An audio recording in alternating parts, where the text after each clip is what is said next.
Welcome to Agri-Pulse Newsmakers, where we aim to take you to the heart of ag policy. I'm Spencer Chase.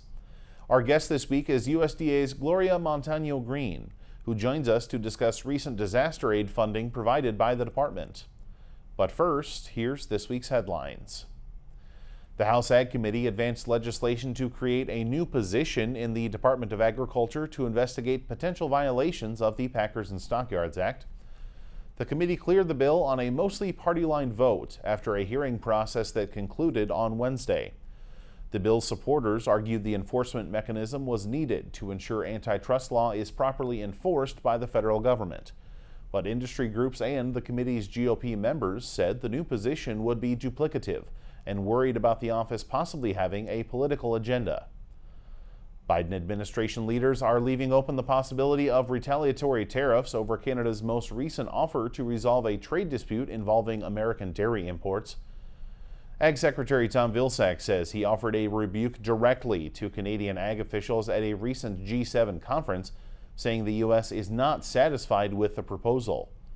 Several dairy groups voiced their displeasure by calling for retaliatory tariffs. Vilsack said he hopes his conversation will spur enough Canadian action to keep that from being required. U.S. Trade Representative Catherine Tai says the Biden administration will evaluate all options and determine next steps in the coming days. And finally, the Department of Agriculture rolled out a $6 billion disaster relief fund for producers hit by drought, wildfires, and other weather issues in 2020 and 2021. The new Emergency Revenue Program aims to distribute funding using existing crop insurance information to expedite early payments. Initial payments are expected as early as late May or early June.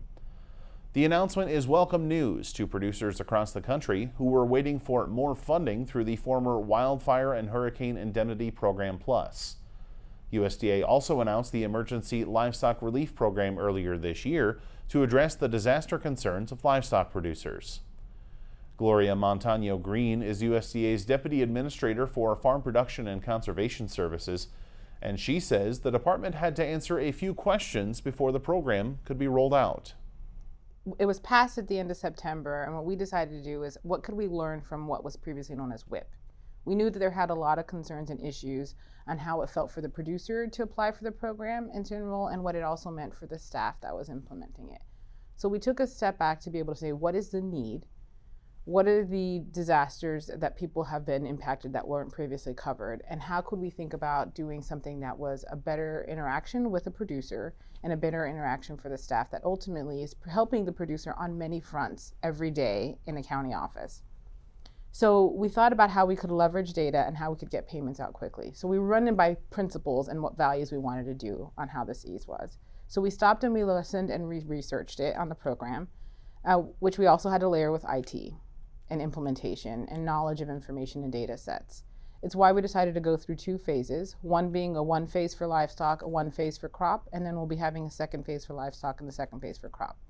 With the Emergency Livestock Program, we were able to announce it in late March, and a payment was able to go out the door immediately within less than a week, hitting pockets. If it didn't hit your pocket, if it didn't hit your account, you should be contacting your office.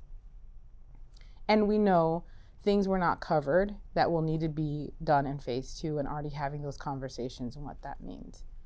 For the crop, the emergency relief program that was announced on Monday, we are sending a pre-filled application to individuals with information to be able to say, is this correct? Do you agree to sign up for the linkage requirement to crop insurance or to NAP? And if so, come into the office and we can start handing payments out for end of May. And so to be able to rethink that and to simplify the process and to be able to meet what we heard from producers, what we heard from staff, and we heard from stakeholders, which, how can we make this a little bit more accessible, easier and not so burdensome, and get the relief out? It takes some time to be able to restructure versus simply continuing to do the same norm. So we think we had some great opportunities to think outside the box. We know we have a lot of work ahead of us for phase 2. But we know payments will start going out the door late May, early June, as soon as those papers start coming back into the county office. So a little bit more involved process, a simplified process for the crop side, but a little bit more involved than your livestock provisions were earlier this year. Yes, and I think that's also because the linkage requirement, the linkage is required by law, and linking means that you have to agree to crop insurance or to NAP for a couple of years. Because what we ultimately want to be thinking about is, how do we make agriculture stronger? How do we help you survive disasters? How do we help you think about reducing the risk? And so it's a comprehensive tool that needs to be thought of. So while we're providing some payment of relief, we're also, how are we making sure that you as a producer are doing some decisions, or we're able to help you with some of those decisions you have to make for ultimately your business to stay strong. And so those are some of the commitments and agreements you have to go to be able to accept that payment. And you don't want to give that payment and that requirement without you as a producer making that decision to say, yes, I agree to that. Monday's announcement, a $6 billion announcement, that's obviously not an insignificant amount of money, but does the department feel like that adequately addresses the need that is out there, or should there be an expectation for the department perhaps requesting more funds from Congress for additional relief? Well, we provide technical assistance to Congress whenever they were having considerations of it. We provided them a lot of background and feedback on what was in the past. Producers and stakeholder groups talk to Congress as well, telling them what the needs are. I think what we need to understand is we don't fully know what the full need's going to be. Maybe after we have phase 2, if we have to factor significantly, we'll have a better idea. The reason we're having a phase 2 on crop insurance is to be able to understand not everybody is in crop insurance, not everybody is getting NAP, and there's some individuals that had to make decisions and why, and how do we actually meet them and start having those conversations with them about the future. We're seeing an increase of disaster across the country. This is the second ad hoc program. This is covering 2020 and 2021. We might need more, and I think Congress will be hearing, but we also have some programs that we already have that are traditional programs at FSA. So we need to be looking at those. How can those be strengthened? Are they rising to meet the current changes, and what is the current demands on disaster? What we did in livestock, for example, is understanding that the LFP program wasn't sufficient. It didn't cover the impact that producers were feeling and the length of the disaster, the length of drought that they were impacting. It had very limited because it was thinking in a past cycle of life. And so, this is all part of the climate smart work that we need to be thinking about. What does that safety net look like, the risk management tools look like, the ag financing and the conservation work to be able to prepare for it. You're using a lot of crop insurance data for this program. You mentioned the pre-filled applications will be sent out. Anything else you would suggest a producer who might be watching this prepare in order to expedite that application process? Well, I think the first thing to do is make sure that you're checking your mailbox. If you don't receive something by the end of May, you should receive it before. You should call your FSA office to see. I think there might have been something that didn't come in the mail. I think that is the number one. And then when you see that it doesn't quite have the shallow loss in there quite yet. So there are some other things. So if you are thinking, this is great, this covers, or if you're thinking like, does FSA know that this is probably not covered within phase 1, and to make that a consideration, start having that conversation with us as we develop the second phase. We'll be right back to discuss drought, USDA staffing, and more with USDA's Gloria Montaño Greene right after this. It's not as simple just to wake up one day and go, I want to be a conservation farmer. You're changing how your farming practice is done. You're changing your operation. Farm Credit supported John and Kelly Watley as they shifted to more sustainable farming, improving the environment where they farm and live. Learn more at farmcredit.com/climate. Welcome back. Producers across the country are looking at the weather and expecting a looming drought to happen this summer. USDA's Gloria Montaño Greene says that's something that's on the department's mind as well. So we're looking at the tools that we currently have and the programs we have. It is an all hands on deck. We have risk management that's looking at some of the flexibilities that they've passed in the past to understand planting seasons and requirements, prevented planting. I think last year we announced some flexibilities, so continue to leverage those. Within the FSA program, we have already robustly changed the ELAP program to be able to have water hauling and food hauling. That is something that has not been previously leveraged and used at the same levels of it. So within our historically disaster assistance program, to be able to consider it. We also know LFP probably needs some fixes in it, the livestock forage program, needing to be thinking about is the right amount of definition? Is it the growing season? Is it a year-long season to be able to have that drought? And then just being able to understand access. Within NRCS, last year we had a pilot program with the EQIP conservation incentive contracts to be able to think about specifically what type of drought support and drought work we're doing. But we're honestly, at NRCS, most of our programs within drought areas are looking at how are we considering drought resilience and drought support, be that watershed, be that precision agriculture, or other restorations to be able to consider. I think it's some of the solutions we have and some of the solutions are still needed to become. So drought is going to be a really intense one this summer. It's collectively across all the federal family. How are we working on it? How are we supporting producers for some short-term relief, but also some long-term resilience that needs to happen in those regions, in those areas? Well, and in addition to the drought, we're also looking at a situation where American food production is going to be a much more important this year than it has been in past years. It always is so vital, but with the war in Ukraine, with the export conditions in the Black Sea, with India recently announcing its ban, obviously such an important facet of the global food supply will be American production this year.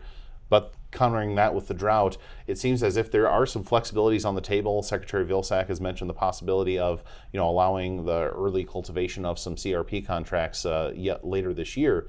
But any other flexibilities we should be watching for that the department might be considering, just given the fact that there is that extra importance on American production this year? Well, we're considering the double cropping in RMA to be able to reduce that barrier, reduce that risk, so individuals that are able to in specific counties be able to have that opportunity. So I think that is one.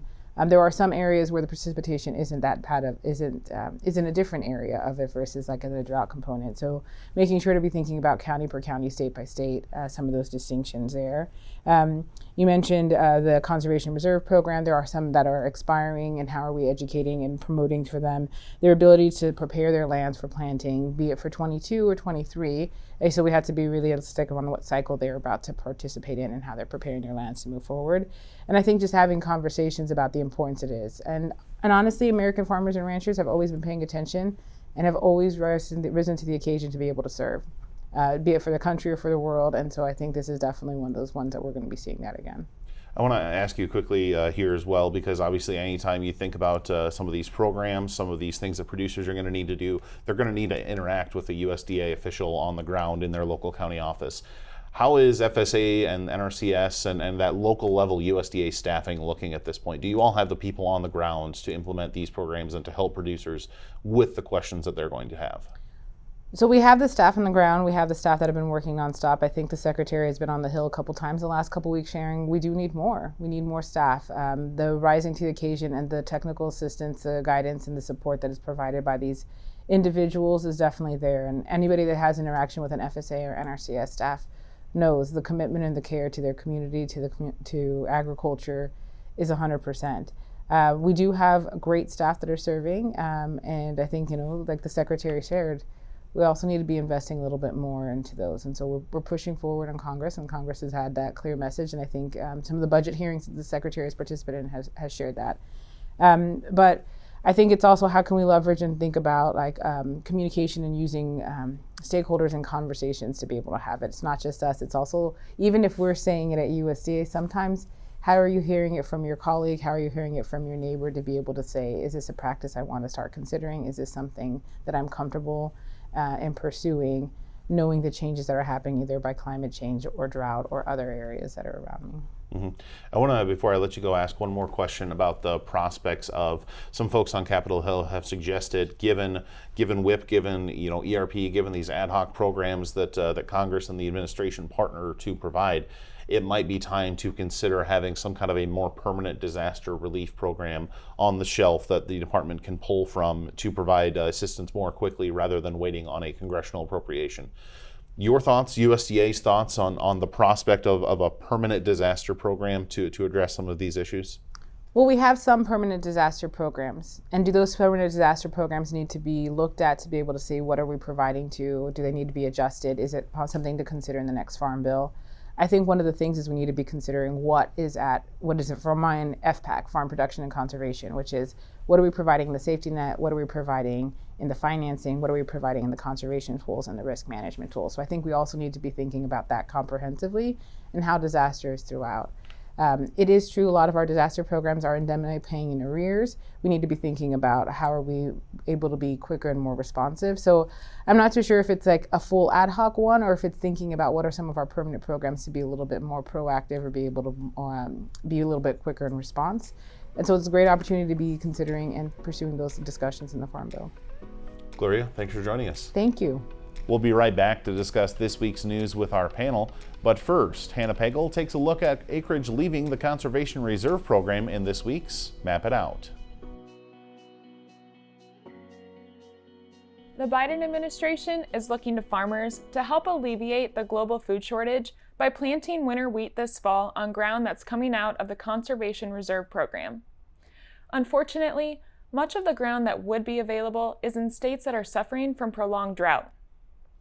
About 1.7 million acres of CRP land are under contracts that expire September 30th, and many landowners aren't planning on renewing those contracts. That could make the land available for planting as soon as this fall if Agriculture Secretary Tom Vilsack follows through on plans to allow landowners to start preparing the ground for planting before the contracts formally expire. This map shows us where the CRP contracts are set to expire. Texas has the largest share of expiring CRP ground with over 300,000 acres. Next is Colorado with over 111,000 acres. Then there's Kansas with over 90,000 and over 82,000 in Oklahoma. Those four states account for nearly half of the U.S. produced winter wheat that was harvested last year. Philip Brasher takes a deeper look at the situation in his story on Agri-Pulse.com. For this week's Map It Out, I'm Hannah Pagel. Farmers are always there for each other. We shed tears together, we celebrate together, but we also grow together. Farm Bureau is the largest general farm organization in the country. We have the farmers' back. If you're a farmer and you're not a member, we would welcome you into our Farm Bureau family. And if you want to know more about agriculture, come be part of this great family. Welcome back to Agri-Pulse Newsmakers. Glad to be joined this week by a powerhouse panel of really two of the folks that I think might know more about crop insurance than most anyone else in the country. Really excited for the conversation we're going to have here about issues facing producers and issues facing really the broader risk management conversation within production agriculture. Happy to be joined this week by, at the top there, Tom Sell with Combest and Sell, and Tara Smith with Michael Torrey Associates. And Tom, I'm going to go to you first because we saw this week USDA roll out the emergency relief program, that ERP program, $6 billion for disaster. A lot of folks, were waiting for more WIP Plus money, and this is the form it's taking. But I wonder if you could just walk us through it, sort of a pretty high level. What are the issues facing the department as they try and work out disaster relief funding for such a wide variety of disasters? Because a drought is not a derecho, which is not a wildfire. How does the department go about providing assistance in all of these cases like this? Yeah, Spencer, well, thanks for having me today, and thanks for the opportunity.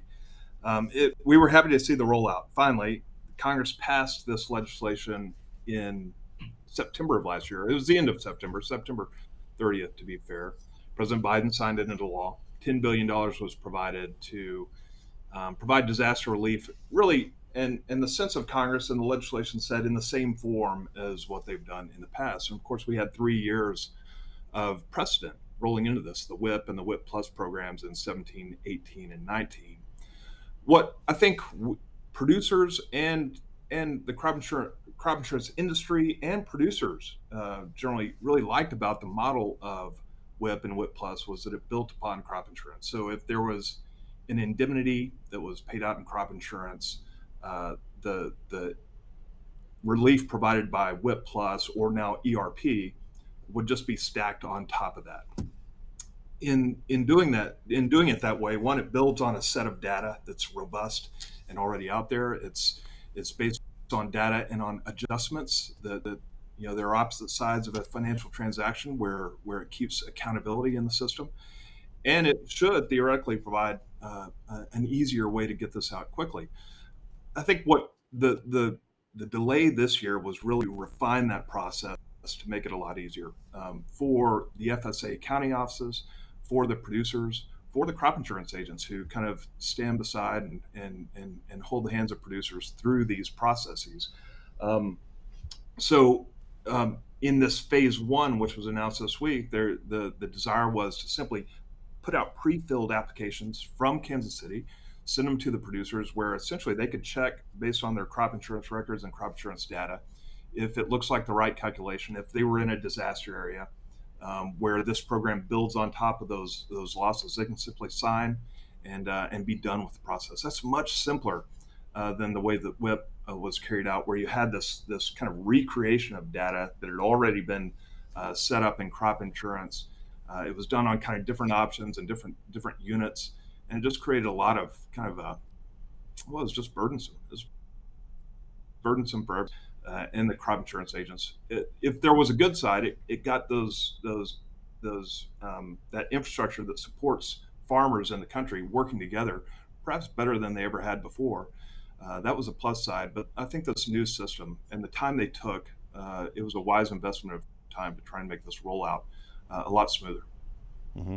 Tara, I want to bring you into the fold here, because one other idea, now that we've seen ERP out the ground or out the window, is that there are some folks that seem to be kicking around the idea of this prospect of removing that prevented planting penalty for folks that get acreage in after that planting period has passed.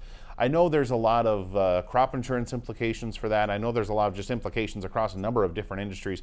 Walk us through the prospects of something like that and the issues it would have to overcome if it were to become actual policy. Yeah, I mean, I think everybody's trying to find ways to be as farmer friendly right now, because we know that farmers are the ones who are going to produce the feed, the food and the feed and the fuel, quite frankly, that we need so desperately right now. And so everybody's looking at all the ideas they can. I think a couple of things on prevent plant. Prevent plant is a delicate balance. You want to set up a system where you're not incentivizing farmers to take prevent plant, because you want them to do everything they can to get a crop in the ground. But at the same time, you want to be sure that when they really can't get a crop in the ground, they still have a safety net there. So, I think my ears at least always perk up when we start talking about changes to prevent plant, because that balance is so delicate. I think from a company perspective, one of the concerns we have is, who's going to foot the bill for getting rid of that that change in the payment? Is it going to be companies that will be responsible for that? Will it be USDA who's responsible for paying that difference? And of course, details TBD. But those are some of the conversations that we've been having with folks right now. We'll be right back to discuss more issues facing the current risk management structure for producers with our panel right after this. Looking closer, seeing further. That's how we do it. At Curious Plot, we're driven to find what's next for agriculture, animal care, and food. We stay curious because that's what it takes to grow understanding. That's how we plot strategies and tell stories that get results time after time. Marketing, communications, and consulting that look closer and see further. Curious Plot. We can't wait to help you tell your story. Welcome back. Some on Capitol Hill have looked at recent ad hoc disaster programs and have suggested that maybe a permanent disaster program could be a fix instead. We asked Tara and Tom their thoughts on such an idea. It's smart. We've had year after year of ad hoc disaster assistance, and that tells you that there's something a little bit off. We've got gaps in the safety net. And so taking some time during this Farm Bill to really evaluate what are those gaps? How can we fill them? How should they be filled? I think one of the things we're looking at is, can some of those gaps be filled with crop insurance? Do we need to make improvements to the crop insurance program to help fill those gaps? Because quite frankly, you've built a crop insurance system that farmers really like, that's very efficient, it's very effective, it shares risk. So for the taxpayer, it's a really good deal. So what can we do instead of recreating the wheel to help improve crop insurance, to be sure that those farmers that have slipped through the cracks the last couple of years have a crop insurance option? Now, that's not to say that crop insurance can solve every single problem in agriculture. So of course, there are still going to be things that would should be looked at in an ad hoc disaster sort of way. And so I think that those are two really different questions. Where can we fill in with crop insurance? What improvements can we make in crop insurance? And then what is sort of left over that we really can't handle through crop insurance, where we need to have some sort of ad hoc program there. And then, of course, there's always the question about money and where does the money come from to pay for that. So that's Tara's thoughts. Tom, your thoughts on the prospects and the challenges facing the efforts to work toward a permanent disaster program? Yeah, well, Tara gave a great answer, and I would agree with everything she said. Chairman David Scott in the House has talked about trying to structure a permanent disaster program, put it into law, and we've been there before, right? In the 2008 Farm Bill, they crafted a program called SURE, which was kind of an umbrella policy designed to kind of make up for the gaps or the losses, particularly for some crops that don't have as strong of crop insurance. Tara made a really important point, and that is that crop insurance is dynamic. You can create new policies. There are some great new policies that are being offered. But if there's a common theme in agriculture, and we work with a lot of producer groups around the country, farming is just, it's higher stakes and it's lower margins. You're spread thin, and then you have issues like the inflation that we're dealing with this year on the input side that makes what would otherwise be hopefully be a very profitable year. Now it's not looking so good for many producers. You add weather risk and disasters into that, and it just is a extremely challenging situation for the producers. That creates the political response that you see in Washington, D.C. And crop insurance is an amazing tailored product, but it does still have high deductibles. So on the low level, 15%. The highest you can buy is an 85% crop insurance policy. And that's not affordable in many places. So the deductibles tend to be much higher, on average about 35%. So, and in today's environment, there's such low margins and such high stakes. I think what you're seeing from Congress is a desire to do better, to cover more of that deductible. That's the way that the WIP Plus and now the ERP program has been structured, with good reason. It's been a lifesaver for a lot of communities and a lot of crops and producers out there. And I think so. It's a worthy discussion as Congress moves forward. And the theory would be, Chase, if you structure this right, you could do better by the taxpayers. You could spend less taxpayer dollars over time, and provide more certainty, more bankable certainty for the producers at the same time. Crop insurance has been an incredible tool for achieving both those goals, and we'll see if we can get there with a permanent disaster program. I think in any case, it will be built upon crop insurance, because it is the cornerstone of the safety net at this point. I want to ask two more quick questions of both of you while I got you. The first one is, there's a lot of concerns right now about drought, about a lot of concerns facing American agriculture.